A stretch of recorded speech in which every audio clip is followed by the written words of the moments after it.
Well, in recent times, demand for fintech solutions from Ireland in Singapore and across Asia-Pacific have soared. The Irish government says fintech exports to Asia-Pacific rose by 14% in 2021 to $115 million, making the region the third largest export market for the sector. Delegates of an Irish government-led trade mission are at the Singapore FinTech Festival, where CNA's Olivia Marzuki is standing by with that special guest. Olivia. Yes, Jill. We have with us today Leo Varadkar, the Deputy Prime Minister of Ireland and also Minister for Enterprise, Trade and Employment. Mr. Deputy Prime Minister, thank you so much for joining us on CNA. It's an honor to have you in Singapore. Not at all, my pleasure, and thank you for having me. So we know that your visit comes at a time when demand is running high for fintech solutions from Ireland across Asia Pacific. Tell us more of what Ireland has to offer. Yeah, that's right. I'm really pleased to be here at the FinTech Festival here in Singapore. It's the first time that we've had an Irish trade mission to Singapore since before the pandemic, and wanted to lead it myself as Deputy Prime Minister. And we have 11 companies here displaying their services. Had a chance to meet with them all yesterday, and they're in fintech, regtech, also in areas like payments, for example. Companies like Fexco, companies like Dayon, companies like TransferMate, all very keen to gain a foothold here in the market, not just in Singapore, but in the wider Southeast Asia region. And I think there are a lot of similarities between Ireland and Singapore. We both have a population of about 5 million people.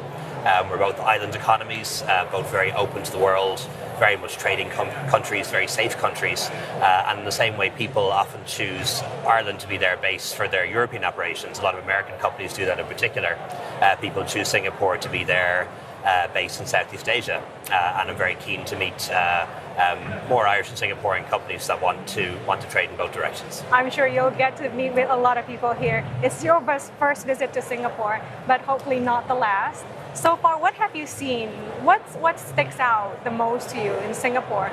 Picking up on your point that we have unique similarities, Singapore, Ireland, both being relatively small island nations, but a powerhouse in fintech.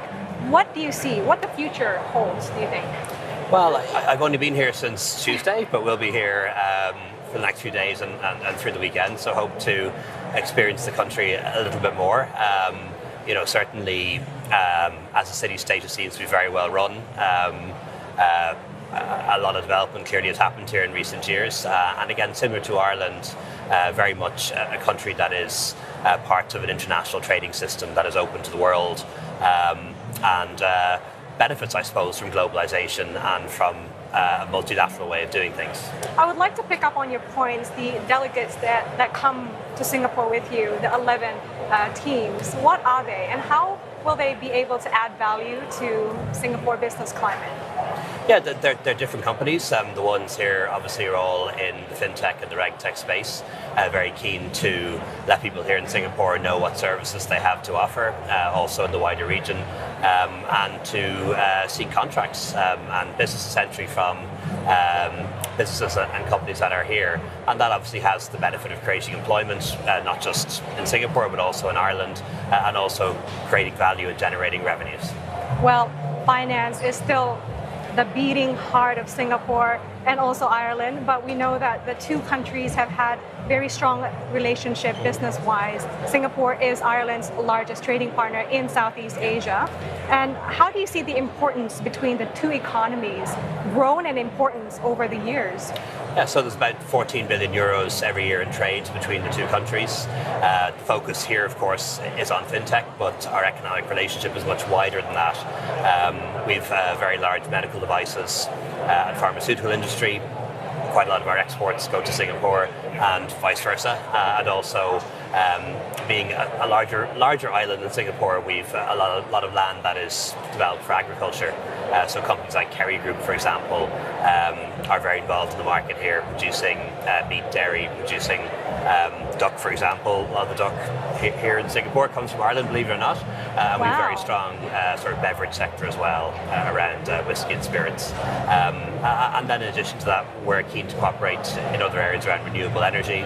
A huge energy challenge facing a lot of countries in the world, particularly countries that are not energy independent like our countries. So a lot of cooperation happening around renewables, and also meeting with some of the engineering companies, like companies from the Quack Group, for example, like King2, that are building data centers in Ireland, and really discussing how we can green them and make them stronger. I'd like to pick up on that point on how to balance the need to innovate and also to actually maintain decarbonization goals, making sure that we're doing the right thing when it comes to the environment. How does Ireland do that?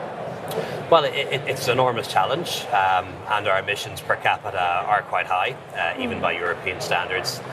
We have a climate action plan, which we're implementing at the moment, and we have a climate law, which makes our targets to reduce emissions legally binding, and makes the government accountable for that. And we're only one of a small number of countries that have gone down that road. But a lot of it means changing the way we do agriculture, changing our transport systems so they're more based on electricity rather than fossil fuels. So we've set the target of stopping the sale of petrol and diesel cars in Ireland by 2030. So a very steep curve to climb in terms of electric vehicles between now and then. And particularly a very big investment in renewable energy. About 40% of all the electricity we produce now comes from renewables, mainly wind, but we want to get to 80%. And that means very big investments in offshore wind in our seas, also solar power, green hydrogen, and backing that up with interconnection to France and greater battery storage. And there are a lot of Irish firms and Singaporean firms involved in that space, particularly involved in energy and engineering. So I think there's huge economic opportunities for both countries in that sense. Totally. Energy and engineering, not just Singapore, but the whole region is in dire need of that. Asia Pacific, for example. Yeah. What's your next plan beyond Singapore? Are you visiting other Asian economies in the near future? Well, no. My visit on this occasion is dedicated to Singapore, and our Prime Minister, Leo Varadkar, was here only a few months ago, as was our Agriculture and Food Minister. So this is, I suppose, the centre point for us in the Southeast Asian region. But I've no doubt I'll be making other visits to Asia, not this year, but perhaps next year.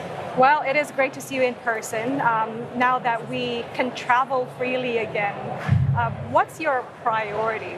What are those places that you would like to visit the most within Asia, and what are other untapped potentials that you see can be boosted between Ireland and the region? I think for us, our strongest relationships are always going to be with our nearest neighbours. So that's the United Kingdom, of course, the European Union, which we're part of, and the United States, which we've a very strong economic and political relationship with. But certainly in Asia, we've been increasing our engagement and our trading links with China all the time. Indian economy is very clearly doing well, having weathered COVID quite successfully, and have a long-standing trading partnership with Japan and Korea as well. Given the current state of play with geopolitics and with energy crisis and Brexit, how are you tackling all these challenges? How is Ireland staying on top of the game? Yeah, well, they are enormous challenges, and every country is dealing with them in different ways. I've been in government for just over 10 years in Ireland. Came to government shortly after the global financial crisis, when our economy was in dire straits. We had to end austerity and get out of an IMF program and rebuild the economy again, and we've done that. We've pretty much full employment now in Ireland. We have a budget surplus, able to invest again and help people with the cost of living. But of course, along came Brexit, along came the pandemic and COVID, and now along has come the terrible war in Ukraine and the inflation crisis. So it's always a big challenge for any country to deal with these problems. I always feel for a small country, you're kind of like a small raft at sea, and you have to make sure that you catch the waves and you don't allow them to knock you over. And we have very big challenges to face. Certainly, just like Singapore, inflation is rising, the cost of living is rising.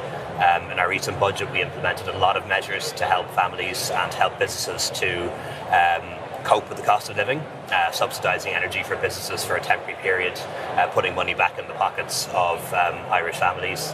And also, similar to here, we're seeing interest rates rise, which will help to tame inflation, but of course has other consequences too.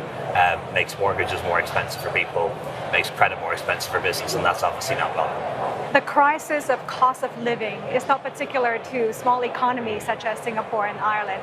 but our dependence on exports and forward-facing trade is also a huge issue right now. How do you see globalization taking shape post-pandemic? I think post-pandemic we're going to see a pause or a lull in globalization. I don't think it'll be reversed. The arc of history only goes in one direction, and that is the world becoming an ever smaller place, becoming more interdependent all the time. And I think that means more globalization if you think long term. But one of the consequences, certainly, of the pandemic is a shortening of supply chains, countries becoming less trusting of each other, unfortunately, because we saw how supply chains could be interrupted during the pandemic. And of course, the war in Ukraine and the tensions between the US and China mean that we're going to see more friendshoring and reshoring, and we see that happening already. And for very globalized countries like Ireland and Singapore, there are significant risks in that. But we just have to manage it, I think, as best we can. The best we can, and the world is getting smaller indeed. Thank you so much, Leo Varadkar, Thank you. Deputy Prime Minister of Ireland.